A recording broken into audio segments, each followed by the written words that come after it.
तो transmission line क्या होती है? A transmission line consist of a series resistance and inductance and admittance and capacitance. तो अगर हम बात करें ट्रांसमिशन लाइन की,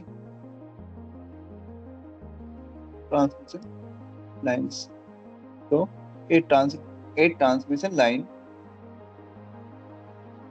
कंसिस्ट ऑफ रेजिस्टेंस, और I should say series resistance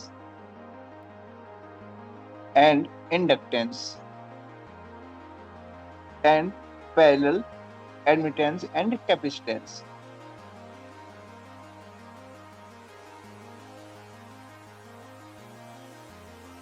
तो अगर हम ट्रांसमिशन लाइन की बात करें तो इसमें बेसिकली 4 कंपोनेंट्स होते हैं, रेजिस्टेंस और इंडक्टेंस होते हैं हमारे सीरीज में, और जो कैपेसिटेंस और एडमिटेंस होते हैं वो होते हैं हमारे पैरेलल में। तो अगर हम इसका सर्किट डायग्राम बनाएं तो इट विल लुक लाइक, मानो ये एक वायर आ रहा है, तो इसमें सबसे पहले आएगा रेजिस्टेंस,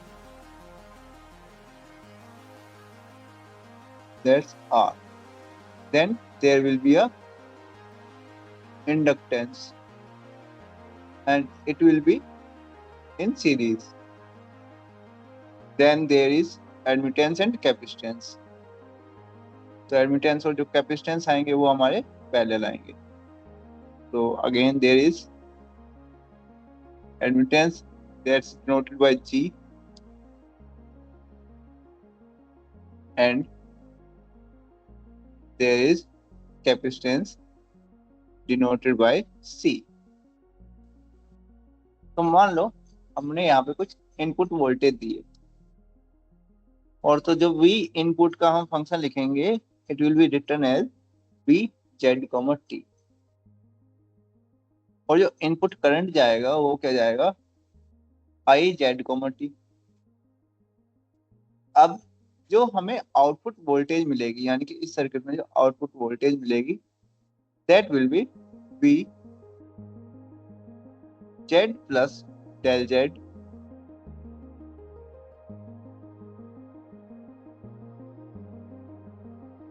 अब क्वेश्चन ये है, डेल Z क्या है? डेल Z है इस सर्किट की लेंथ, और ये VZ प्लस डेल Z का मतलब क्या है? VZ प्लस डेल Z का मतलब है कि हमने जो इनपुट दिया था कहाँ पे? VZ पे, मगर जो हमें आउटपुट मिलेगा वो कहाँ पे मिलेगा? VZ प्लस डेल Z, यानी कि डेल Z लेंथ के बाद हमें कितना आउटपुट मिल रहा है। ठीक है, तो ये जो हमने यहाँ पे कंपोनेंट्स लगाए हैं R, L, G and C, these are resistance per unit length, inductance per unit length, conductance per unit length, capacitance per unit length। तो अगर हमें ये कंपोनेंट्स निकालने हो तो क्या आएगा? अगर हमें R चाहिए, यहाँ पे टोटल रेजिस्टेंस चाहिए, तो वो क्या हो जाएगा? Total resistance will be R into del Z,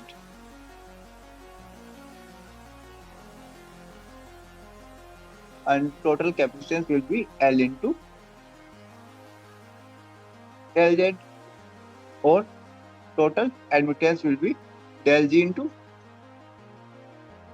del Z, and total capacitance will be C into del Z। अब नेक्स्ट है हमारी इक्वेशन ट्रांसमिशन लाइन की, करंट की और वोल्टेज। तो उसके लिए क्या करेंगे? हम सबसे पहले कंडीशन मानेंगे। पहली कंडीशन क्या है?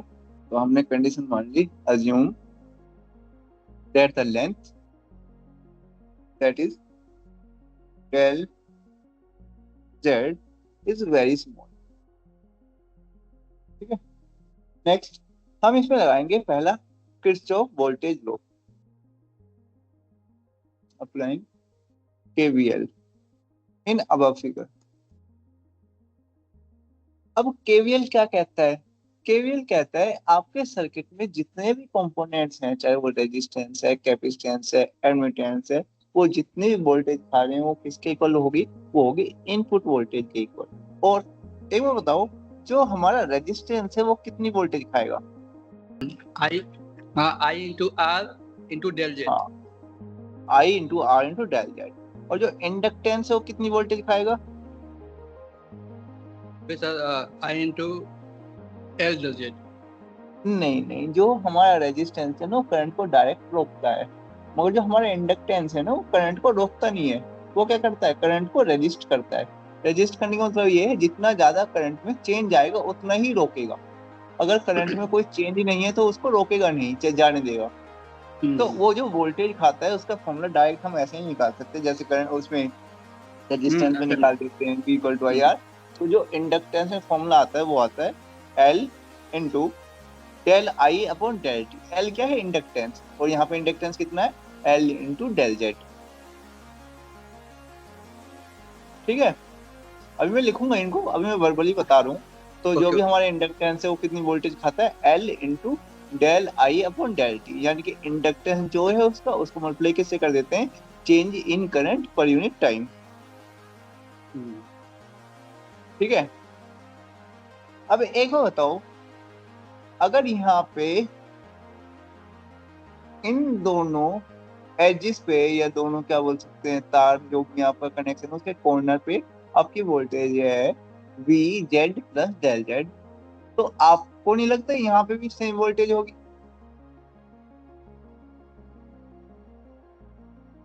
बात समझ में आ रही है? अगर आपके एंड पॉइंट पे V Z plus del Z voltage है, तो इन दोनों पॉइंट्स पे भी सेम वोल्टेज होगी, क्योंकि ये दोनों क्या है? पैरेलल में है। बस इतना याद रखना अब आगे की इक्वेशन पढ़ने के लिए। तो हमारा जो इनपुट वोल्टेज है, कि जो वोल्टेज लो लगाते हैं, तो क्या कहता है वो? Input voltage that is we Z comma T. हम जैसे ही आगे की तरफ बढ़ेंगे तो हमें आगे क्या मिलेगा? रेजिस्टेंस मिलेगा, और रेजिस्टेंस थोड़ी सी वोल्टेज खा जाएगा। तो ये क्या हो जाएगा? Minus R into del Z into I Z comma T.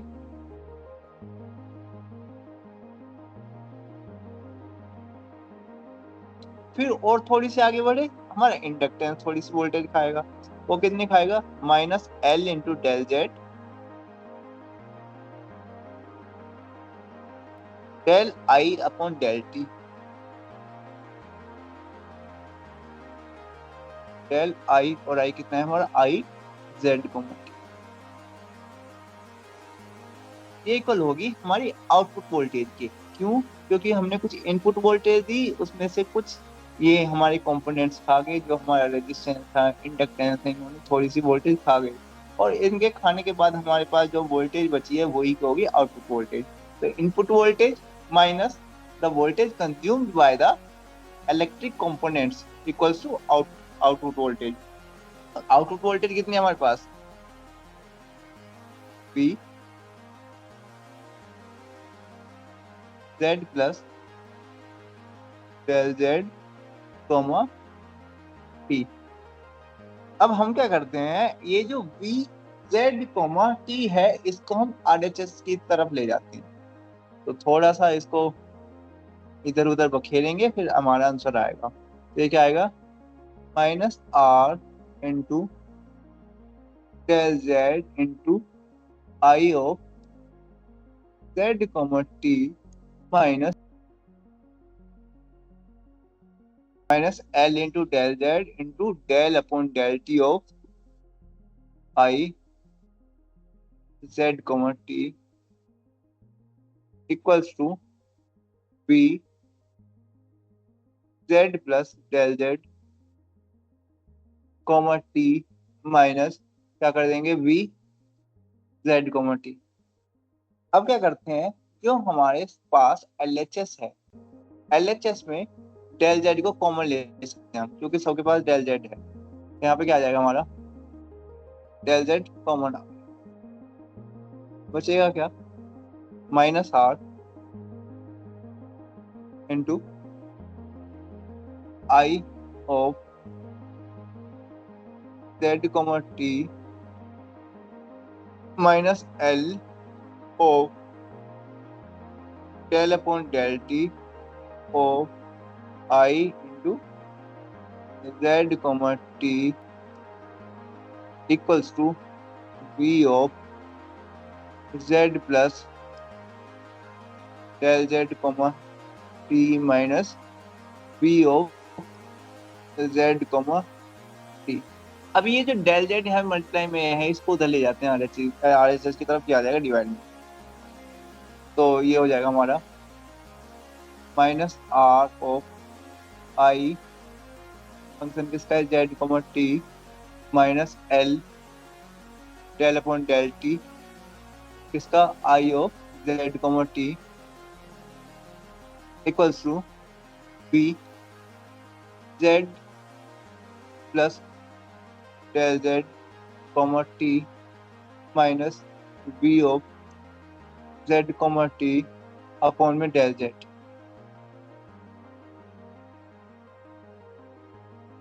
ठीक है, अब हमने शुरू में कंडीशन क्या मानी थी, डेल जेड बहुत छोटा है, बहुत छोटे मतलब क्या है, limit del Z tends to zero, यानी कि लगभग जीरो के आसपास है, बहुत छोटा है। ठीक है, अब आपने डिफरेंशिएशन पढ़ी है, इसका फॉर्मूला होता है हमारे पास कोई भी फंक्शन है, अगर आपको उसका डिफरेंशिएशन नहीं आता, आपको नहीं पता एक्स स्क्वायर का डिफरेंशिएशन क्या है, आपको नहीं पता साइन एक्स का डिफरेंशिएशन क्या है, कोस एक्स का क्या है, तो ये सारे फॉर्मूले कहीं ना कहीं से ड्राइव हुए हैं, और वो फॉर्मूला ये है, ये न्यूटन ने डिस्कवर किया था। ये क्या कहता है, limit x tends to zero f x plus h, sorry यहाँ पे h टेंड्स टू जीरो आएगा, x नहीं h tends to zero, limit h tends to zero f x plus h minus f x upon में x plus h h, नहीं सिर्फ h आएगा x। ठीक है, ये होता है डिफरेंशिएशन का फॉर्मूला। अब आपको नहीं लगता अगर हम इसमें ऊपर लिमिट लगा दें, limit del Z tends to zero, तो ये डिफरेंशिएशन का फॉर्मूला ही बन गया ना? हाँ बन गया सर। ठीक है, तो अगर हम इसमें लगा दें limit del Z tends to zero B of Z plus del Z comma T minus B of Z comma T upon में डेल जेड, ये हो जाएगा हमारा del upon del Z of B of Z comma T. तो यहाँ से हम लिख सकते हैं डेल ऑफ डेल जेड या डेल अपॉन डेल जेड किसका, B of Z comma T किसके इक्वल था, ये था हमारा माइनस आर ऑफ आई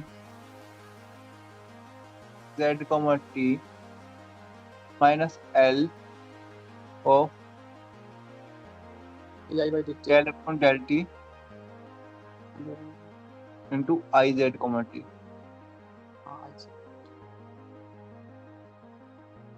अब एक बार बताओ, 1/t क्या होता है, फ्रीक्वेंसी होती है ना। अब आपने मेरे ख्याल से अगर जो वो पढ़ा हो एलसीआर सर्किट पढ़े थे, हाँ एसी करंट, ठीक है, तो जो इंडक्टेंस होता है उसको हम जे एक्सिस से मानते हैं और रेजिस्टेंस को हम एक्स एक्सिस पे मानते हैं। ठीक है ना, जब वो आप जेड वगैरह निकालते हो, यहाँ पे एक आर आ जाता है, यहाँ पे सी आ जाता है, कुछ ऐसे यहाँ पे एल वगैरह आ जाता है, इंडक्टेंस लैग करता है। हाँ, उसको फिर यहाँ पे जेड निकालते हो, तो इसकी जो फ्रीक्वेंसी आती है वो कितनी आती है, जे ओमेगा। यहाँ पे जो डेल अपॉन डेल टी हो जाएगा वो कितना हो जाएगा, जे ओमेगा। हमारी जो इक्वेशन बनेगी वो क्या बनेगी, del upon del Z of B Z comma T equals to minus R into I Z comma T minus L of J omega into I of Z comma. इन दोनों से I of Z comma T common आ सकता है, तो हम common ले लेते हैं, तो बचेगा क्या, del upon del Z of B Z comma T equals में यहाँ पे आएगा, माइनस को भी कॉमन ले लेते हैं तो बचेगा R plus J omega L of I Z comma T. इसको मान लेते हैं हम इक्वेशन 1, जो हो गई हमारी। और जो इक्वेशन 1 आई है इसको याद रखना, ये आते हैं हमें केवीएल से, किरचॉफ वोल्टेज लॉ। इसको लूप लॉ भी बोलते हैं। अब लगाते हैं इसमें केसीएल। केसीएल या इसको जंक्शन लॉ भी बोलते हैं। तो मैं इसको एक बार सर्किट और ड्रॉ कर देता हूँ।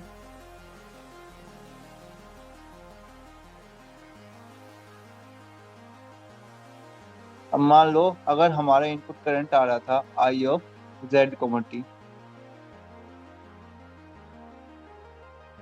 तो ये जो इनपुट करंट है और यहाँ पे कुछ आएगा आउटपुट करंट, क्या ये दोनों सेम होंगे? नहीं, सेम नहीं होंगे सर। ये कैपेसिटेंस से कुछ लीकेज होगा, ये या फिर ये जी है उससे कुछ हाँ बहुत पास बढ़िया। करेगा। I Z plus del Z comma T, यहाँ पे जो ये पैरेलल में लग रहे हैं इसमें से कुछ ना कुछ करंट लीक हो जाएगा, मतलब दूसरी साइड चला जाएगा। तो देखते हैं, एक बार बताओ कैपेसिटेंस से कितना करंट जाएगा? हमें एक फॉर्मूला पता है, Q equal to C B. हाँ, Q Q equal to equal to C B. और हमें आई पता है, आई क्या होता है? D Q upon D T. dt। हाँ सर। तो सी तो हमारा कांस्टेंट होता है, तो ये क्या हो जाएगा? C D B upon D T. कोई दिक्कत? यानी कि जो नहीं। वोल्टेज है उसी का क्या हो जाएगा? डिफरेंशिएशन। कोई बात नहीं। मैंने जी क्या बताया था? अब तो कंडक्टेंस, रेजिस्टेंस का, हाँ रेजिस्टेंस का उल्टा। रेजिस्टेंस का उल्टा कंडक्टेंस, यानी कि 1 अपॉन आर होता है ये। G equal to 1 upon R. बना। ठीक है, हमें पता है V equals to I R है, तो यहाँ से आई कितना आता है? V upon R equals to I. और मैंने क्या बोला, रेजिस्टेंस का उल्टा क्या है? जी। इंडक्टर, सॉरी हाँ, जी है, तो 1 अपॉन आर क्या हो जाएगा? जी। तो यहाँ से क्या आ जाएगा? V इक्वल्स टू आई। कोई दिक्कत? ये दोनों इक्वेशन आपको याद रखनी है। तो हमारे पास जो इनपुट करंट है वो है आई ऑफ जेड कॉमा टी। ये इक्वल होगा जो पहले हमारा इसमें जा रहा है जी में जा रहा है, प्लस जो हमारा सी में जा रहा है, प्लस जो हमारा बाहर जा रहा है, आउटसाइड जा रहा है। ठीक है, आउटपुट में आ रहा है। आउटपुट जा रहा है। तो जो हमारा जी में जा रहा है वो कितना जा रहा है? G into delta Z of B Z comma T, plus C into delta Z of del upon del T of B Z comma T, plus I of Z plus delta Z comma T. अब हम क्या करते हैं, ये जो आई Z comma T है इसको एक साइड रख लेते हैं, बाकी सबको एक साइड ले जाते हैं। ये जो दो आई की टर्म्स है ना, एक तो आई जेड कॉमा टी है और दूसरी टर्म्स क्या है? I Z plus delta Z comma T. इन दोनों को एक साइड रखना है, बाकी सबको एक साइड। तो ये हमारी इक्वेशन कुछ ऐसी आ जाएगी, minus G of delta Z of P Z comma T minus C delta T of del upon del T of P Z comma T equals to I Z plus delta Z comma T minus I of Z comma T.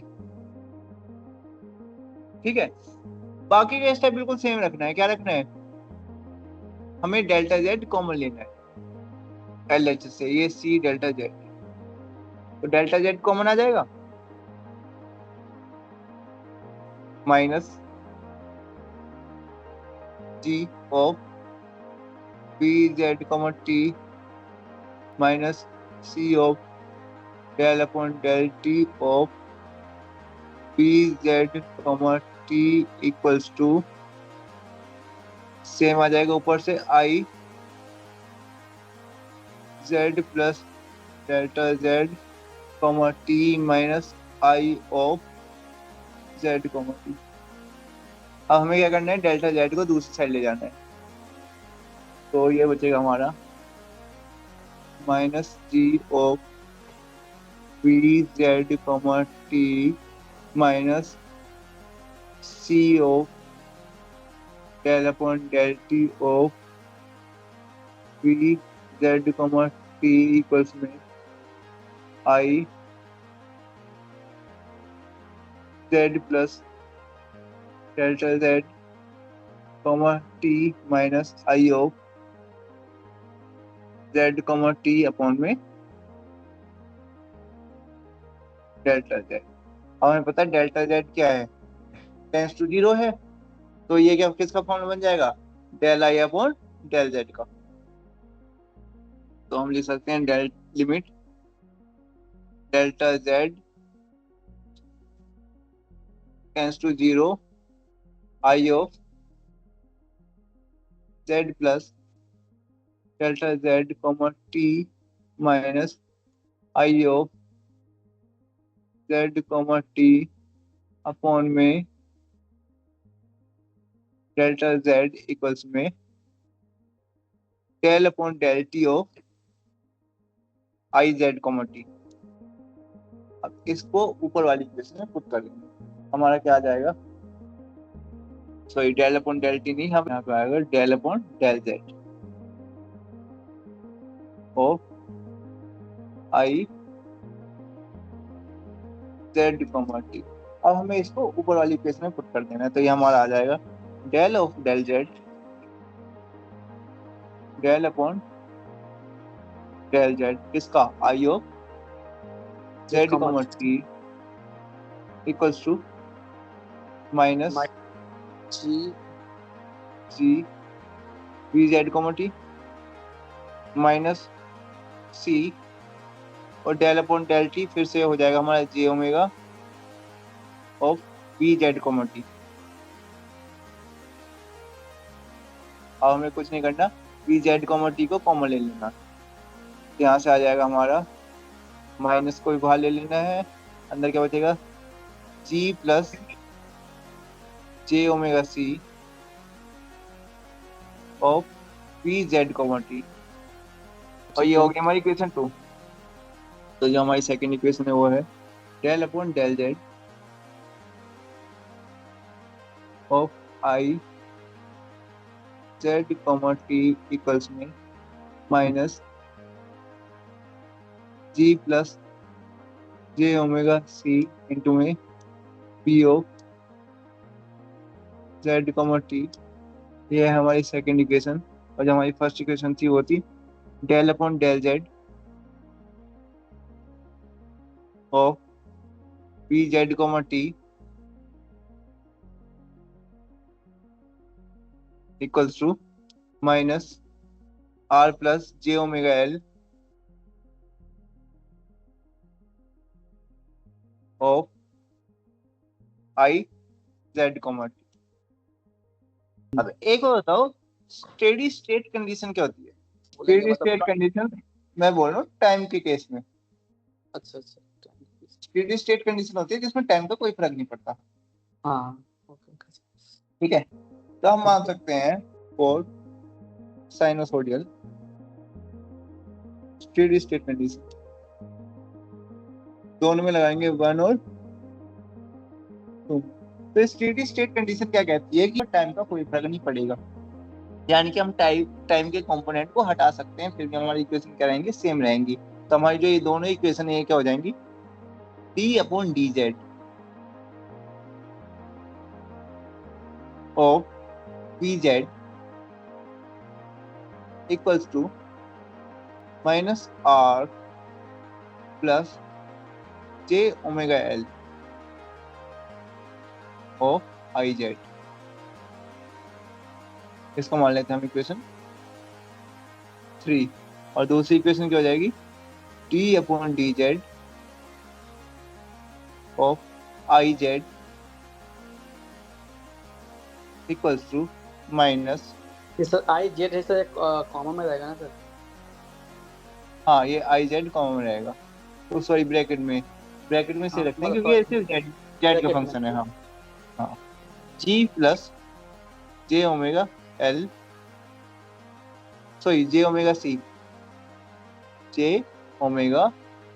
C of V Z. आपकी equation 3 और 4 आ गई, ठीक है। अब हम क्या करते हैं, डिफरेंशिएट करते हैं इक्वेशन 3 को। Differentiate equation 3 with respect to Z. अब ये बहुत जरूरी होता है, वो किसके रिस्पेक्ट में डिफरेंशिएट कर रहे हैं, विद रिस्पेक्ट टू जेड।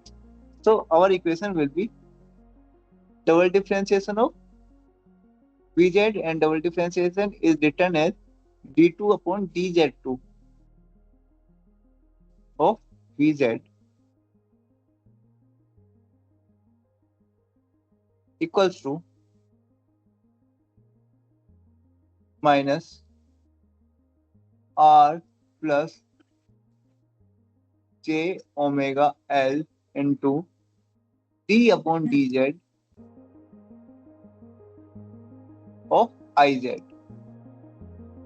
अब एक बार बताओ, we have the value of d upon dz of Iz from equation 4। Equation 4 में हमारे पास वैल्यू किसकी है, d upon dz of Iz। तो ठीक है क्या सर। हम उसकी वैल्यू इसमें पुट कर सकते हैं? हाँ कर सकते हैं। कर सकते हैं। तो ये क्या हो जाएगा हमारा d2 upon dz2 of Vz equals to minus r plus j omega l,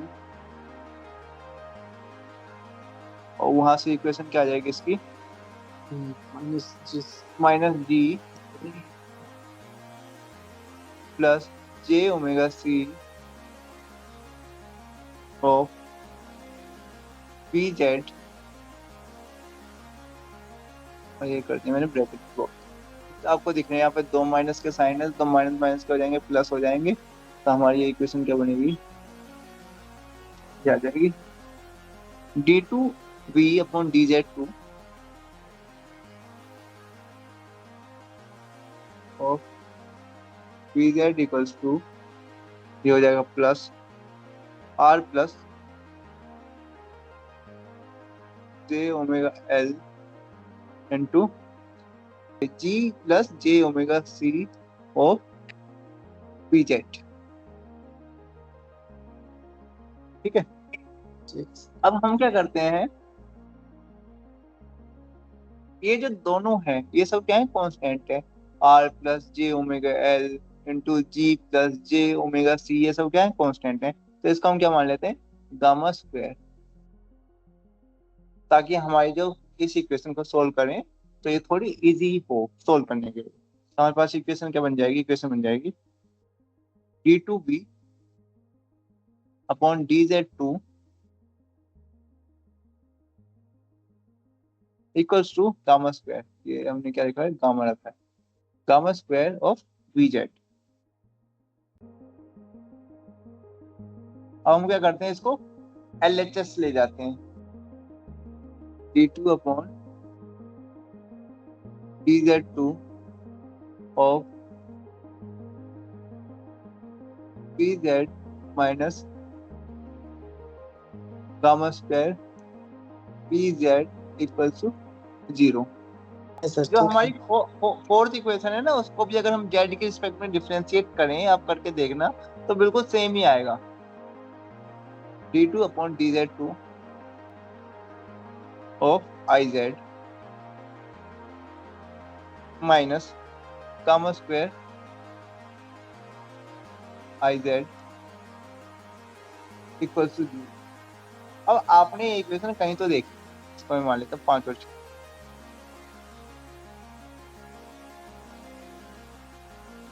इनको बोलते हैं differential equation in second order या सेकंड ऑर्डर डिफरेंशियल इक्वेशंस, और इनके ना हमारे पास डायरेक्ट सॉल्यूशन होते हैं। Solving equation 5 and equation 6 we get Vz equals to V naught of exponential minus gamma z plus P note of exponential gamma Z. इसको plus मान लो और इसको माइनस मान लो, ठीक है। और ये जो इक्वेशन है ये क्या कहती है, this is voltage equation for transmission line.